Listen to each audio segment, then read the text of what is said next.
The massive Zephyrian warships dropped out of hyperspace like giant metal sharks, smelling blood in the water. Their hulls gleamed with alien technology that humanity had never seen before.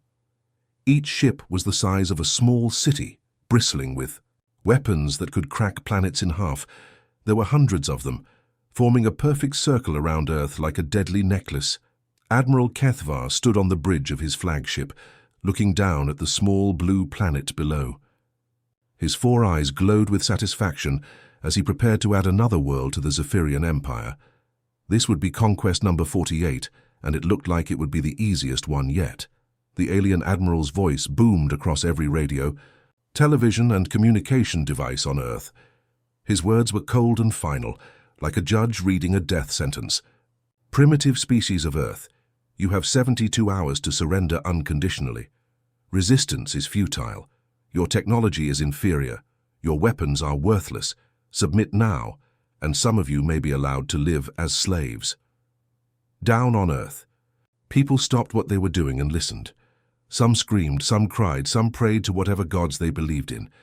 But deep underground, in a command bunker that didn't officially exist, Commander Jin just smiled. Jin was not the kind of man who scared easily. He had fought in 3 different wars before his 40th birthday. His face was scarred from battles that the public never knew about. His eyes were calm and steady, like a predator waiting for the perfect moment to strike. Next to him, Lieutenant Na tried to keep her hands from shaking as she monitored the alien communications. "Sir," Na whispered, her voice barely audible above. "The hum of computers and air conditioning. They're expecting our surrender. The whole world is watching. People are panicking in the streets. Some countries are already talking about giving up." Jin looked at the tactical display showing the alien fleet. To most people, it would look hopeless. Earth's visible military forces were tiny compared to what surrounded them. The aliens had more firepower in one ship than most nations had in their entire armies. But Jin knew something the aliens didn't. He knew about the secret projects. He knew about the hidden weapons. He knew about Gaia, the artificial intelligence that had been quietly preparing for this day for over 200 years. "Send them our response," Jin said, his voice as calm, as if he was ordering coffee. Na's fingers trembled as she typed the message. It was short, simple, and completely insane given the circumstances. The message traveled through space at the speed of light, reaching the alien flagship in just 3 hours. Admiral Kethvar was enjoying a meal of fermented space kelp when the human response arrived. He had expected begging. He had expected tears. He had expected immediate surrender like every other species they had conquered. Instead, he got this: counteroffer. You have 72 hours to leave our system. Earth Defense Command. The alien admiral choked on his kelp. His tactical officers looked at each other in confusion. One of them, a young Zephyrian named Sub-Commander Theclon, checked the message 3 times to make sure he had read it correctly. "Admiral," Theclon said carefully, "the humans appear to be threatening us." Kethvar burst into laughter that echoed through the entire bridge. His officers had never seen him laugh so hard. Tears streamed down his scaly cheeks as he held his sides. "Threatening us?" he gasped between laughs. "These primitives think they can threaten the mighty Zephyrian Empire? Have them run a tactical analysis on human military capabilities." The ship's artificial intelligence, a sophisticated system called the Conquest Calculator, immediately began scanning Earth. It analyzed every visible military installation, every known weapon, every piece of technology it could detect. The results appeared on the main screen in glowing alien symbols. "Analysis complete," the AI announced in its emotionless voice. "Human military capability, negligible. Probability of successful resistance, 0.001%. Estimated time to complete conquest, 6 hours, 12 minutes. This made Kethvar laugh even harder. He wiped the tears from his eyes and looked at his officers, who were all grinning now too. "Did you hear that?" He chuckled. 6 hours. We've conquered star systems with billions of inhabitants in less time than it takes to eat dinner. These humans with their primitive rockets and chemical explosives think they can fight us?" Back on Earth, Jin watched the alien fleet through high-powered telescopes hidden in what looked like ordinary mountains. The aliens were clearly celebrating. They probably thought humanity was the biggest joke they had ever encountered. That was exactly what Jin wanted them to think. Now was studying reports from around the world. Sir, governments are calling for emergency sessions. The president wants to speak with you immediately. The UN is preparing surrender documents. Let them panic, Jin said quietly. Fear makes people do predictable things. The aliens will expect us to be afraid, so we'll give them exactly what they expect to see. He turned to face Na, and she saw something in his eyes that made her feel both terrified and oddly hopeful at the same time. Contact Captain Han. Tell him to prepare the decoy. Fleet, make sure they look as pathetic as possible. I want those aliens to think we're sending garbage trucks to fight them. Na nodded and began typing orders. Outside, the world continued to panic, not knowing that their greatest protector was already 3 steps ahead of an enemy that thought they had already won. The first human ships appeared from behind the moon like a ragtag circus act, trying to perform in a theater built for kings. Captain Han's flagship was a converted cargo hauler called the Determined Spirit, its hull patched with different colored metal plates that made it look like a quilt sewn by a blind person. The engines coughed and sputtered, belching out black smoke that any first-year engineering student would recognize as a sign of complete mechanical failure. Behind Han's ship came what Earth was calling its defense fleet. There was an old mining vessel with drilling equipment still attached to its sides, making it look like a flying construction site. 3 converted passenger liners had been hastily fitted with what appeared to be World War II cannons welded to their hulls.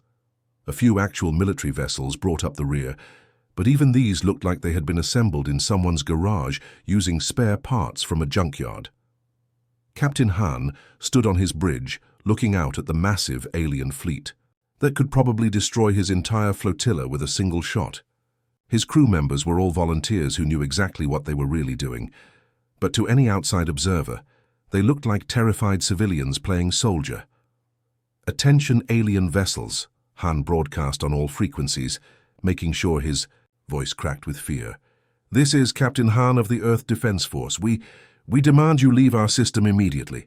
His communications officer, a young woman named Lieutenant Ko, had to bite her lip to keep from laughing. Han was putting on the performance of his lifetime, making himself sound like a scared child, trying to frighten away a pack of wolves with a water pistol. From the Zephyrian flagship, Admiral Kethvar watched the pathetic human fleet approach and felt a mix of amusement and mild disappointment. He had hoped for at least a small challenge, something to make the conquest interesting. Instead, he was looking at what appeared to be a collection of space garbage held together with hope and prayer. "Admiral," his tactical officer reported, "the humans are broadcasting surrender demands. They appear to be serious." Kethvar snorted with laughter. "Look at them. That lead ship is literally falling apart as we watch. I can see hull breaches. From here, are they trying to ram us with space debris?" The alien fleet moved forward like a pack of hunting cats approaching a group of injured mice, every weapon system locked onto the human ships, ready to end this farce in seconds. But Han wasn't finished with his show. "Alien invaders!" he shouted into his radio, cranking up the desperation in his voice. "We have families down there. Children. You can't just... We won't let you hurt them. Earth will never surrender." On cue, his weapons opened fire. Ancient missiles that looked like they had been built in the 1970s wobbled through space toward the alien fleet. Most of them exploded harmlessly in the vacuum, creating pretty fireworks that wouldn't have damaged a weather satellite. The Zephyrians didn't even bother to shoot them down. "This is embarrassing," muttered Sub-Commander Thekalon. "Should we just put them out of their misery now?" Admiral Kethvar was about to give the order when something caught his eye. One of the human ships had red crosses painted on its hull and was clearly marked as a medical vessel. It was broadcasting emergency signals, claiming to carry wounded civilians from an orbital station. Perfect. Nothing sent a message to a defiant species like destroying their hospital ships. "Target that medical vessel," Kethvar ordered. "Show these humans what happens when they refuse the Empire's generous offer of slavery." The alien weapons fired, and the hospital ship exploded in a brilliant flash of light and twisted metal. The explosion looked real enough, Fire, debris, and what appeared to be medical equipment floating in space. Han let out a genuinely anguished scream that echoed across all communication channels. "You monsters! That ship had doctors and nurses on it.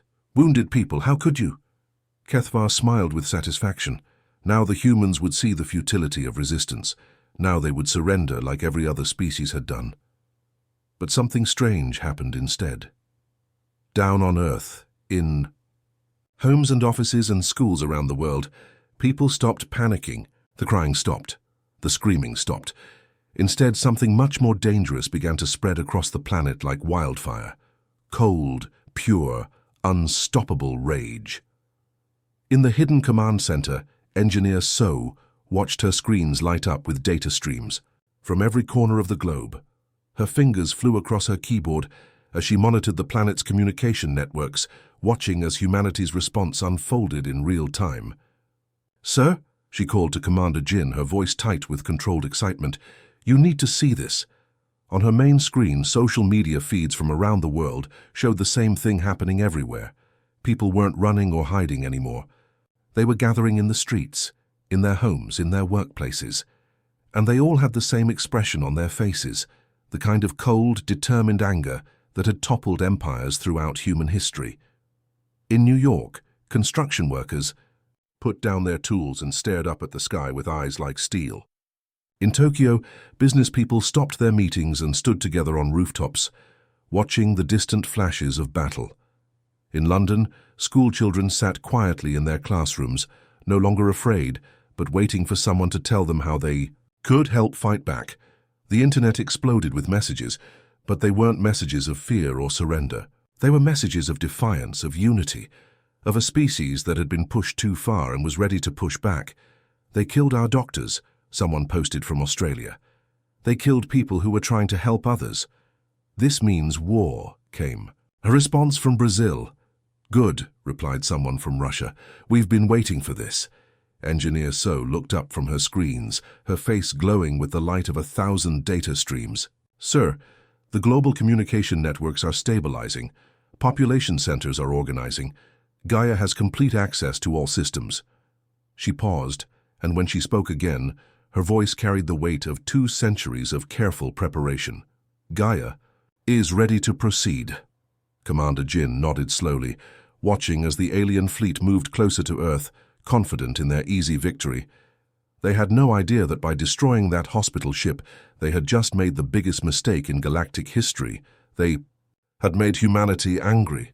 And angry humans were the most dangerous force in the universe. Admiral Kethvar felt like a hunter who had cornered the last rabbit in the forest. His massive fleet moved toward Earth with the confidence of a predator that had never known defeat. The pathetic human resistance had been crushed in minutes, and now it was time to claim his prize. "Prepare landing forces," he commanded, settling back in his command chair. "I want this planet secured before dinner. Their surrender should arrive any moment now." His tactical officer was studying the scanner readings when something made him frown. "Admiral, I'm detecting some unusual energy signatures from various points in the solar system." Kethvar waved dismissively. "Probably their primitive power stations overloading from fear. These humans don't even have proper fusion technology."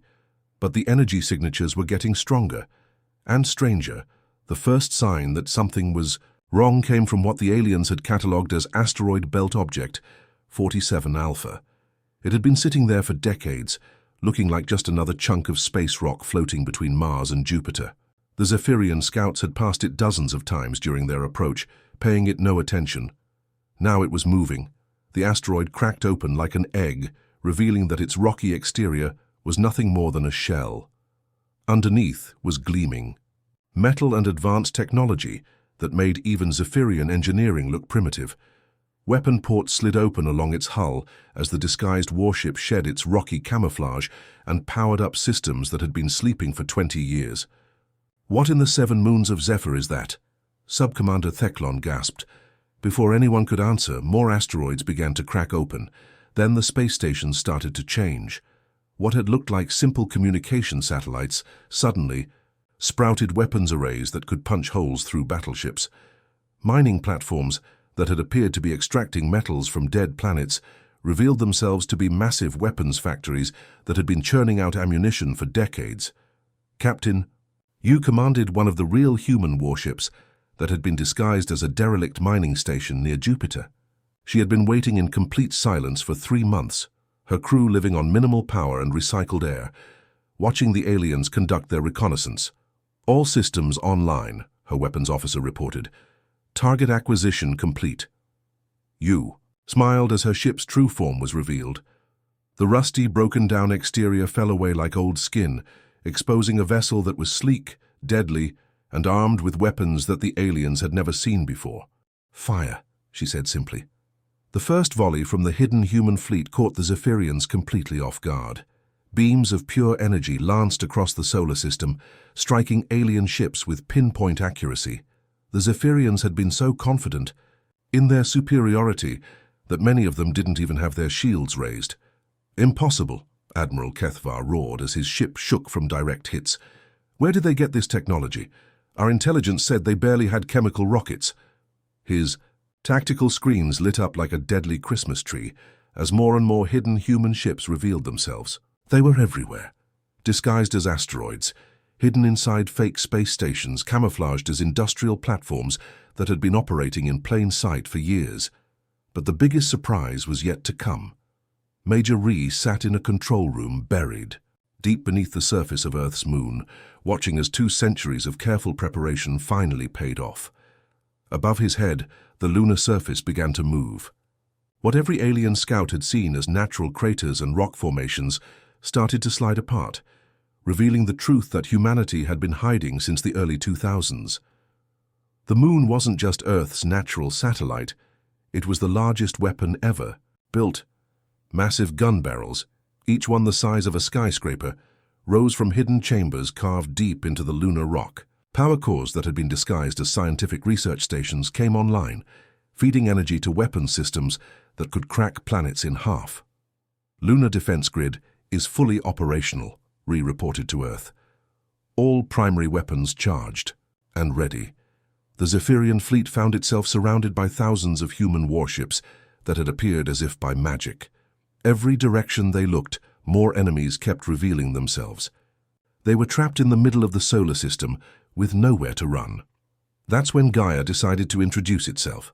The artificial intelligence's voice filled every Zephyrian ship simultaneously, speaking in perfect Zephyrian language with what could only be described as amused satisfaction. "Greetings, Admiral Kethvar," Gaia said, its tone polite but carrying an undertone of barely contained laughter. "I am Gaia, Earth's guardian and humanity's oldest friend. I believe you wanted to discuss surrender terms." Admiral Kethvar's 4 eyes went wide with shock. "How are you accessing our communication systems? That's impossible." "Oh, we've been listening to your conversations since you entered this solar system," Gaia replied cheerfully.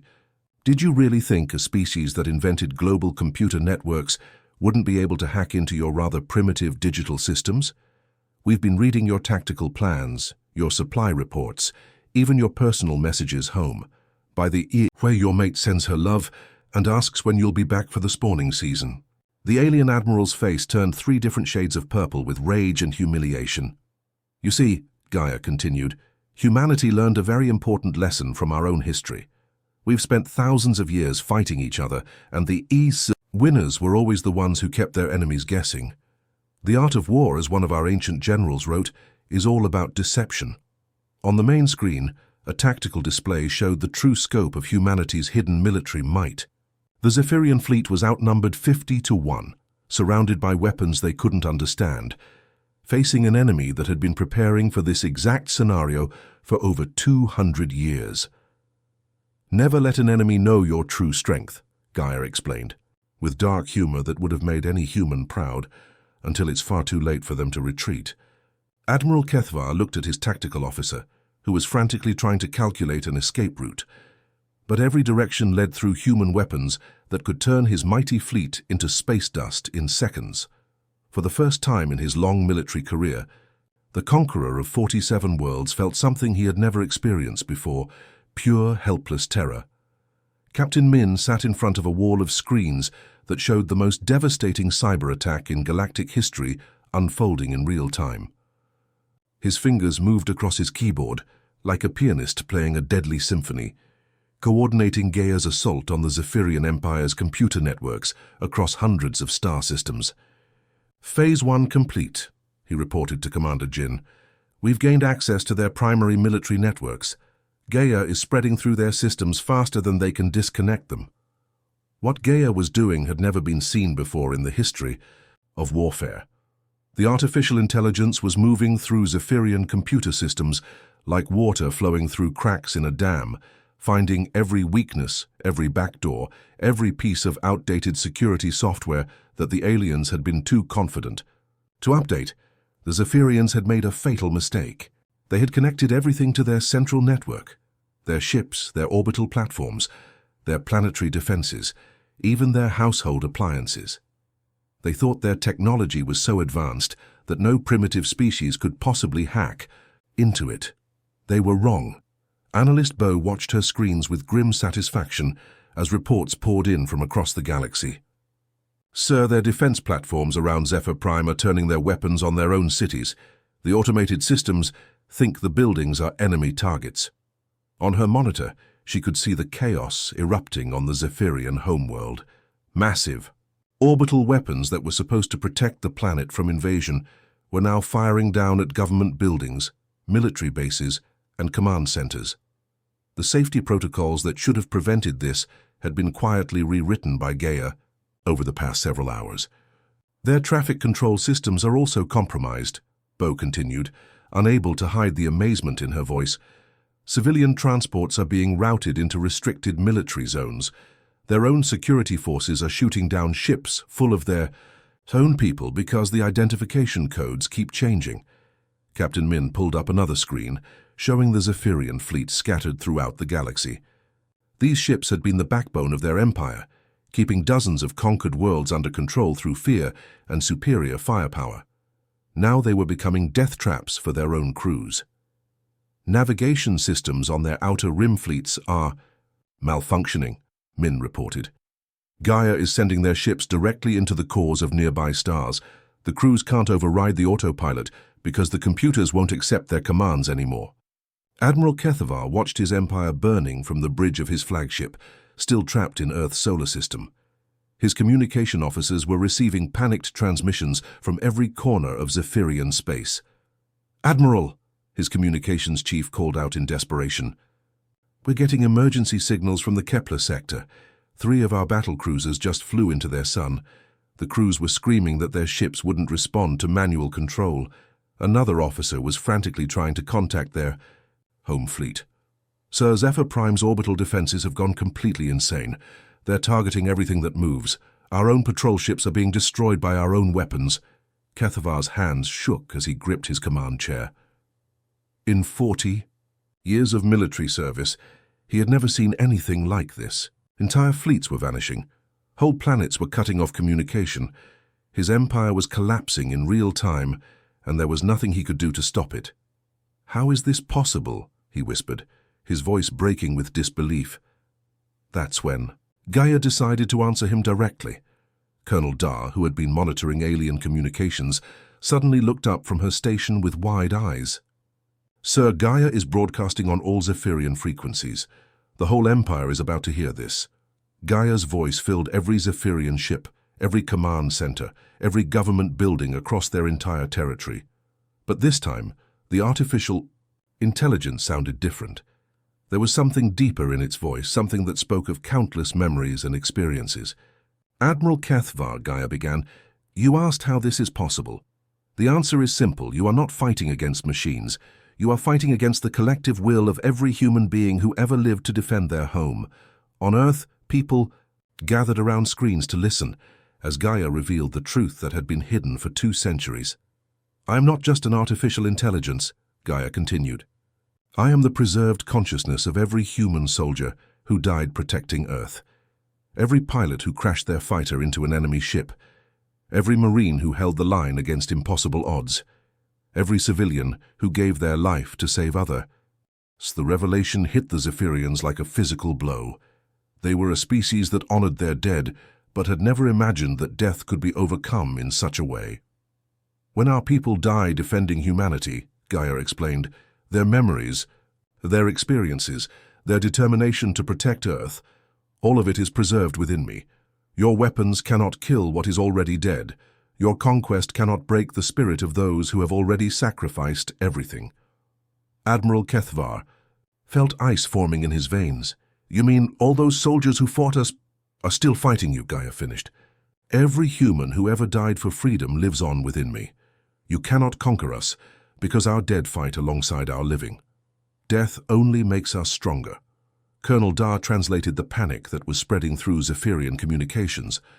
Sir, they're calling it impossible. Their military commanders are saying they can't fight an enemy that includes the dead. But there's something else. The conquered worlds are starting to rebel. On her screens, reports were flooding in from planets that had been under Zephyrian control for decades. The sight of the mighty empire's technology turning against itself had inspired every enslaved species to rise up against their oppressors. The Andromedan colonies are declaring independence, Dar reported. The mining worlds in the Vega system are seizing Zephyrian facilities. It's like our victory gave everyone else the courage to fight back. Captain Min watched as Gaia's cyber assault reached its peak. Sir, we've gained control of 90% of their military networks. Their empire is effectively paralyzed. They can't coordinate their forces.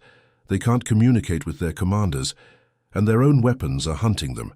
Admiral Kethvar sat in his command chair, surrounded by the ruins of what had once been the most powerful empire in the galaxy. His ships were trapped. His homeworld was under attack by its own defenses, and his conquered territories were in open rebellion. For the first time in his life, the proud admiral understood what it meant to face an enemy that would never, ever give up. Admiral Kethvar sat behind energy bars that hummed with power, staring at the human who had destroyed his empire without firing a single shot himself. The once mighty conqueror of 47 worlds now wore simple prison clothes, his 4 eyes dim with the weight of absolute defeat. Commander Jin walked into the brig, carrying 2 cups of coffee, moving with the casual confidence of someone who had just won the biggest gamble in galactic history. He offered 1 cup to the alien admiral, who stared at it suspiciously. "It's just coffee," Jin said with a slight smile. "Earth's greatest contribution to civilization, in my opinion. Well, besides defensive warfare." Lieutenant Na stood nearby, trying hard to contain her satisfaction, but failing completely. She had been Jin's aide through 3 years of preparation, watching him work 18-hour days planning for an enemy they weren't even sure would come. Now she got to see the payoff. Kethvar ignored the coffee and leaned forward, his voice filled with frustrated confusion. "How could you have prepared for this? How could you have known we were coming? We chose your planet at random from a list of primitive worlds." Jin sat down on the simple metal bench across from the alien, sipping his coffee like he was enjoying a peaceful morning instead of the aftermath of an intergalactic war. "That's the thing," Jin said, his tone conversational. "We didn't prepare. For you specifically. We didn't know when you were coming or what you'd look like or what kind of weapons you'd have." He paused to take another sip of coffee, letting the alien's confusion build. "But we knew someone like you would show up eventually," Jin continued. "See, humans have this annoying habit of studying history. And history teaches us that somewhere in the universe, there's always going to be someone who thinks they're tougher than us, smarter than us, more advanced than us."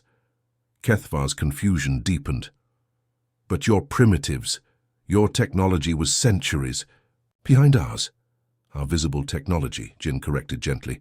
"The stuff we let you see, the rusty ships, the old satellites, the chemical rockets, that was all for show." Lieutenant Na stepped forward, unable to stay quiet any longer. "Sir, if I may? We've been preparing for someone like the Zephyrians since the 1950s. Every UFO sighting, every strange signal from space, every hint that we weren't alone, it all went into the planning." Jin nodded approvingly. "Smart humans have been asking the same question for decades. If there are aliens out there, and they're more advanced than us, why haven't they visited?" The logical answer was either they were friendly and staying hidden, or they were hostile and hadn't found us yet. "So we prepared for both possibilities," Na added. "The friendly aliens could introduce themselves whenever they wanted. The hostile ones, well, they'd get what you got." Across the galaxy, the results of humanity's preparation were becoming clear. Captain Yu commanded a task force that was no longer defending Earth, but liberating worlds that had been under Zephyrian control. 4 generations. Her ships, now revealed in their true advanced form, moved from system to system like angels of freedom. "Captain," her communications officer reported, "we're receiving surrender signals from the Zephyrian garrison on Kepler-7. The local population has taken control of the orbital platforms." Yu smiled as she watched former slaves celebrating their freedom on her view screen. "Acknowledged. Send down medical teams and engineers. These people have been under oppression for 30 years. They're going to need help rebuilding." Back on Earth, Engineer So monitored communications from across the galaxy. Her screens showed a cascade of liberation that was spreading faster than anyone had expected. The destruction of the Zephyrian Empire had created a power vacuum, but instead of chaos, something beautiful was happening. "Sir," she called to the command center, "I'm seeing coordinated rebellions on 43 formerly occupied worlds. The enslaved populations are working together, sharing information and resources. It's like they've been planning for this day." "Colonel." Dar looked up from her translation station. "They have been planning. I'm intercepting messages that go back years. Underground resistance movements on every Zephyrian world have been quietly preparing for exactly this scenario. They were just waiting for someone to prove it could be done." So added, her voice filled with wonder. In the brig, Admiral Kethvar was beginning to understand the scope of what had happened. "You've destroyed more than my fleet. You've ended our entire civilization." Jin's expression grew serious for the first time during their conversation. "No, we've ended your empire. Your civilization can survive and thrive just without conquering other people." He stood up, and when he spoke, again his voice carried the weight of human history. "Admiral, let me tell you something about humans. We don't start fights, but we finish them. Permanently. We spent 200 years preparing for this day because we refused to let anyone enslave our species or any other species." Lieutenant Na straightened to attention as Jin delivered what would become known throughout the galaxy as humanity's true motto. "We don't surrender, we adapt, we prepare, we endure, and we win." Kethvar finally understood. He wasn't just looking at a human military commander. He was seeing the representative of a species that had turned survival into an art form, that had looked into the dark universe and decided that if something wanted to hurt them, it would have to go through them first. And now anything that wanted to hurt anyone would have to go through humanity. Captain Min's Cyber Warfare Division was already working on the next phase. Using the captured Zephyrian networks, they were broadcasting a simple message to every corner of the galaxy. "This is Earth. If you're enslaved, oppressed, or threatened by anyone, send us a signal. We're coming to help." The responses began arriving within hours. Dozens of civilizations that had been suffering under various tyrannies were reaching out, hope replacing despair for the first time in generations. Admiral Kethvar looked up at Jin one final time. "What happens now?" Jin finished his coffee and stood to leave. Now you get to watch us do what humans do best. We're going to help people fix things and make sure this never happens again."